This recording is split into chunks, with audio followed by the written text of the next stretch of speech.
Barnstable's new superintendent has a plan to make sure teachers' voices are heard. And we check in with town manager Mark Ells on this episode of Barnstable Today. It's Monday, August 15th, 2016. I'm Sarah Mantle.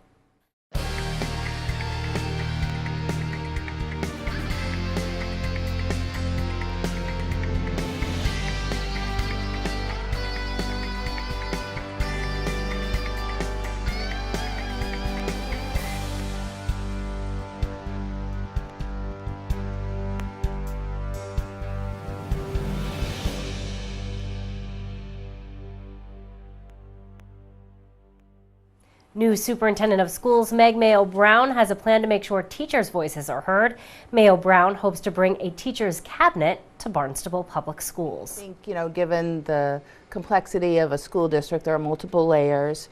There are a number of employees, 5,000 students. Given all that, it's great to hear directly from teachers in terms of what are the challenges that they're facing that we could address, or what are the opportunities, what are the successes, and that's not to diminish the role of school building principals, because certainly we need that system in place, that organizational system, but there are times when it's great to hear directly from teachers. And there's again a lot of research out that says that when teachers have input in decision making, when their voice is heard, it's better for all. Mayo-Brown says the teachers cabinet is something she developed while superintendent of schools in Fall River.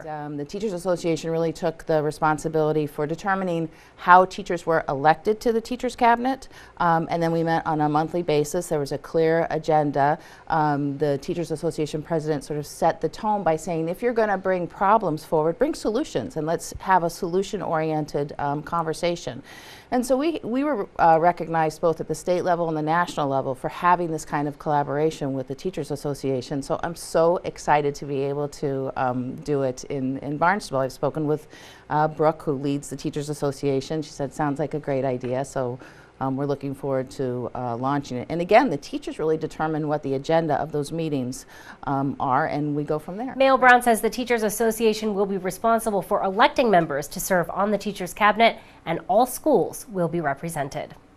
To learn more about the plastic bag ban and other happenings, Channel 18's Sarah Colvin sat down with town manager Mark Ells. Let's talk, Mark, a little bit about the plastic bag ordinance. I know we on Barnstable this morning have talked a little bit with Director of Regulatory Services Richard Scally about this. Certainly something that is kind of happening on a national scale. A couple of other Cape towns have done this plastic bag ban. So tell me a little bit about your take on this and what it means for businesses and for consumers here in Barnstable. Well, the broad picture, and it was interesting, one of my daughter's friends was over from England, and one of our topics of discussion while she was here, she actually gave my daughter Elizabeth a tote bag that they use for groceries. And so that evolved. She's a mechanical engineering student, so that evolved into a discussion about what they're doing with plastic bags. And she said, well, they've banned them, and our community, it was a lot of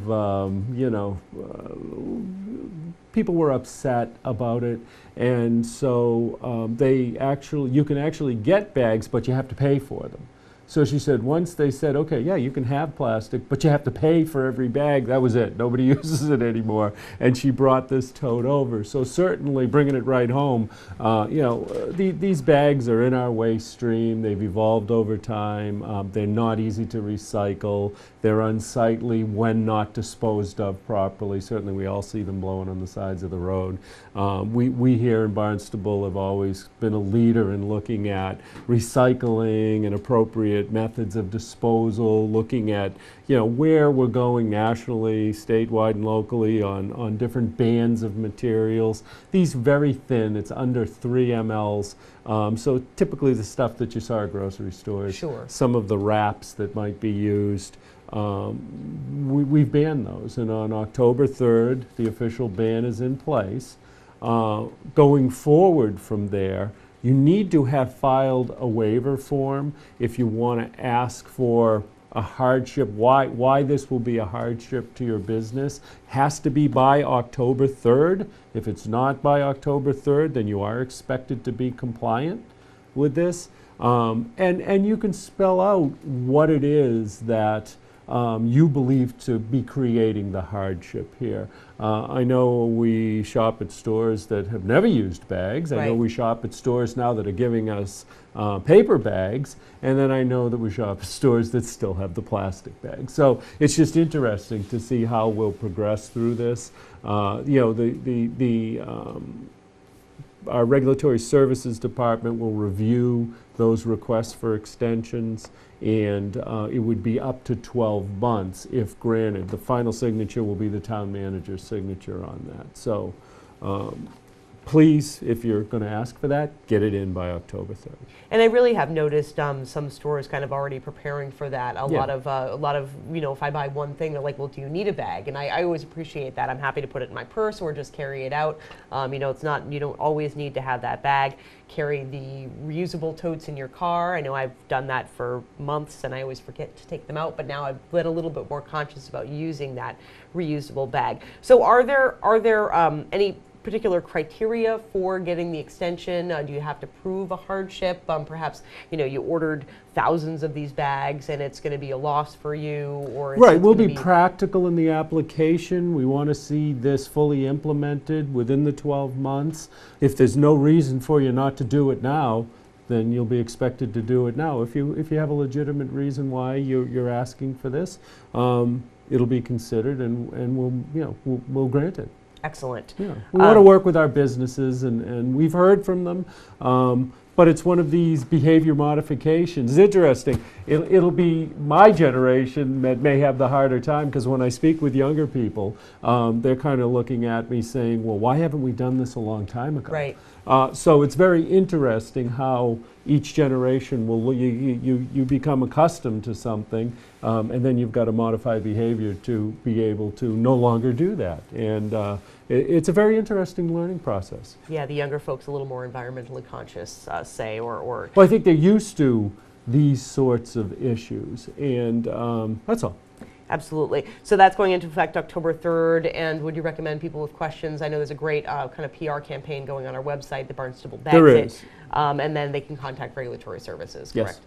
Excellent. Mooring regulation changes, of course. Moorings, lots of moorings here in town. Lots of people on the waiting list for moorings as well. What are we looking at in terms of some changes to those regulations? Well, we have a hearing coming up on September 1st, 10 a.m., town manager hearing for these regs. Again, these regs fall under the town manager.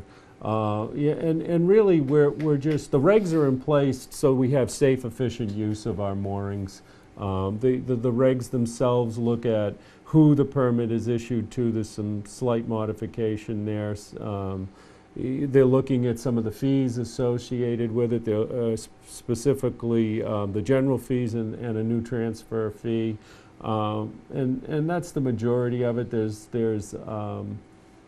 really the focus of it. But we'll post this online. I may be posted already, but very shortly it'll be posted so people can take a look at this. And please send a letter or come to the hearing, whatever is the best means for you to communicate with us about these proposed changes. Plans are underway to renovate and improve the 50-year-old John F. Kennedy Memorial on Ocean Street in Hyannis. Tonight, you have a chance to hear an introduction to the project and to share your thoughts. Weston and Sampson Environmental Infrastructure Consultants will be on hand to present the project and to answer any questions. The meeting begins tonight at 7 in the Town Hall hearing room. Well, be sure to tune in to our hour-long news program, Barnstable This Morning, weekdays at 8 a.m. On tomorrow's show, we will chat with Police Chief Paul McDonald. We'll talk with DPW Director Dan Santos. Plus, we'll have all the news and information you need. For Barnstable Today, I'm Sarah Mannel.